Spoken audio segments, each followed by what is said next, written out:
Care in Canada Act standing in the name of Ms. Gladue. Reprise du débat, l'honorable député d'Abitibi-Témiscamingue qui lui reste 8 minutes pour compléter son discours.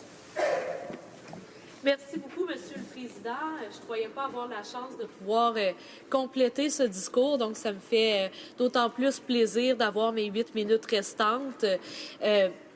Dans la première partie de mon discours, j'avais noté certains points sur lesquels la marraine pourrait revenir éventuellement au comité et je lui avais notamment suggéré d'inclure les gouvernements des Premières Nations aussi dans la consultation.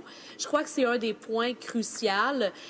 Souvent, l'approche culturelle face à la mort n'est pas nécessairement intégrée et si on considère le devoir que le gouvernement fédéral a envers les communautés des Premières Nations, je crois que c'est primordial que ceux-ci soient impliqués, soient à la table de discussion et fassent état de leurs besoins.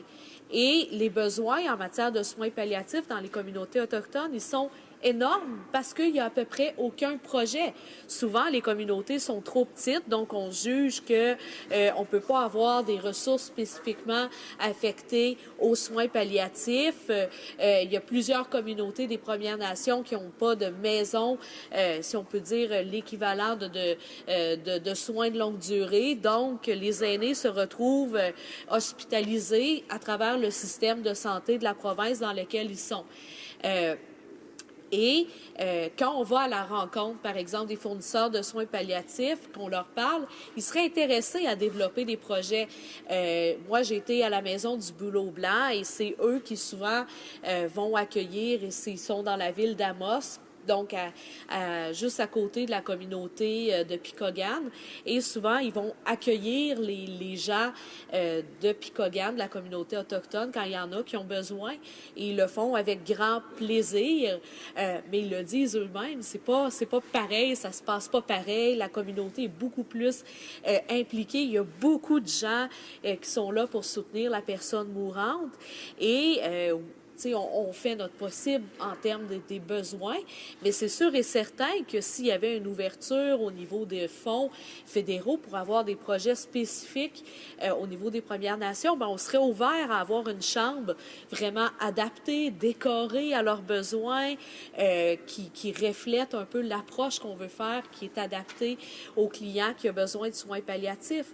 Donc, je pense que c'est quelque chose qui va être important à discuter éventuellement en comité et j'invite ma collègue à tout de suite réfléchir à peut-être des témoins des communautés autochtones qui pourraient être intéressés à parler de la réalité et comment ils pourraient être impliqués au niveau des soins palliatifs. Maintenant, bien que, quand on parle de l'organisation des soins comme tel, on est dans le domaine de compétences provinciales. Je crois que le gouvernement fédéral a son rôle à jouer quand il est temps de réunir les acteurs pour qu'il y ait des échanges sur les pratiques. Ici, c'est pas d'avoir une approche paternaliste où est-ce que, on réunit tout le monde pour leur dire, regardez les belles pratiques qu'on a ailleurs. C'est de permettre un lieu d'échange pour que chacun puisse parler de ses bons coups, des difficultés et que, éventuellement, les soins palliatifs se développent. Il y a des particularités avec les soins palliatifs que souvent on oublie. Les soins palliatifs pédiatriques, c'est quelque chose qui est vraiment pas évident. Comment on accompagne un enfant qui va mourir d'un cancer, de d'autres choses, d'une maladie génétique. Comment on fait pour accompagner cet enfant-là? Je pense qu'on a beaucoup à gagner à être capable d'échanger, mais aussi s'assurer que, par exemple, les enfants qui auraient besoin de soins palliatifs soient pas confinés à choisir entre être proche de leur lieu de résidence ou être dans un centre spécialisé au niveau de la pédiatrie. Et souvent, c'est ce qui se passe. Ils sont hospitalisés des longues périodes loin de leur milieu de vie. Et finalement, des fois, c'est les parents qui prennent la décision si on rapatrie l'enfant ou pas lorsque le moment de vivre les soins palliatifs est beaucoup plus proche. Mais ça aussi, c'est une question. Lorsqu'on parle d'une clientèle spécialisée, c'est souvent eux qui, en région éloignée, ont de la difficulté à recevoir les soins. Donc, d'être capable d'échanger sur nos pratiques, comment on fait faire à ces défis-là, que les différentes provinces, les différents ministres, les différentes agences concernées vont pouvoir donner des outils à l'ensemble du pays. Je pense qu'on peut juste être gagnant. Il y a d'autres clientèles aussi qui sont souvent négligées. Comment on accompagne, par exemple, quelqu'un vers la mort qui a une déficience intellectuelle assez importante?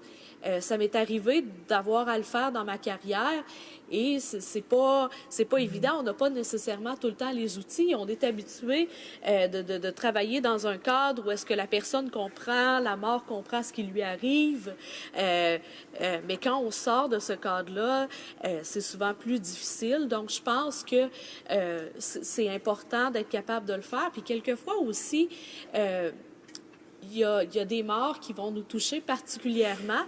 Donc, je pense qu'en parlant de soins palliatifs, c'est important aussi de parler un peu de la détresse des soignants.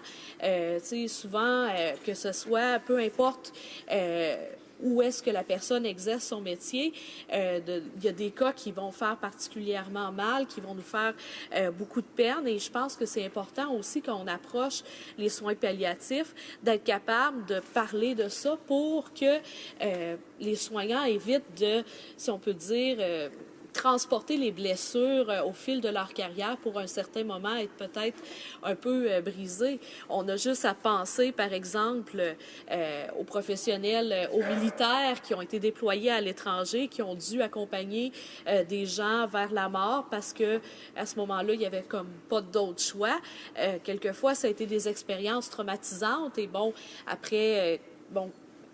après plusieurs années de carrière, ça peut être très difficile à vivre. Donc, je pense que ce serait un autre point qui gagnerait à être ajouté dans le projet de loi sur les soins palliatifs, qu'il y ait un suivi au niveau de la santé publique sur la détresse des soignants. C'est quelque chose qu'on entend de plus en plus parler. Travailler avec la mort au quotidien, c'est quelque chose qui est vraiment pas évident et je pense qu'on aurait à gagner à surveiller au niveau de la santé publique la détresse des soignants, en particulier ceux qui travaillent dans des soins palliatifs, particulièrement peut-être dans les départements de pédiatrie ou par exemple en néonatologie où on essaie du mieux qu'on peut de sauver des petits bébés que finalement, quelquefois, il faut se rendre à l'évidence qu'on n'a pas le choix de les laisser partir. Donc, ça peut être des situations de vie difficiles et au niveau de la santé publique, je pense qu'on aurait intérêt à surveiller cela. Donc, je remercie encore une fois ma collègue et cette Chambre de m'avoir laissé compléter mon discours et j'attends avec attention les remarques de mes collègues. Reprise du débat, l'honorable député.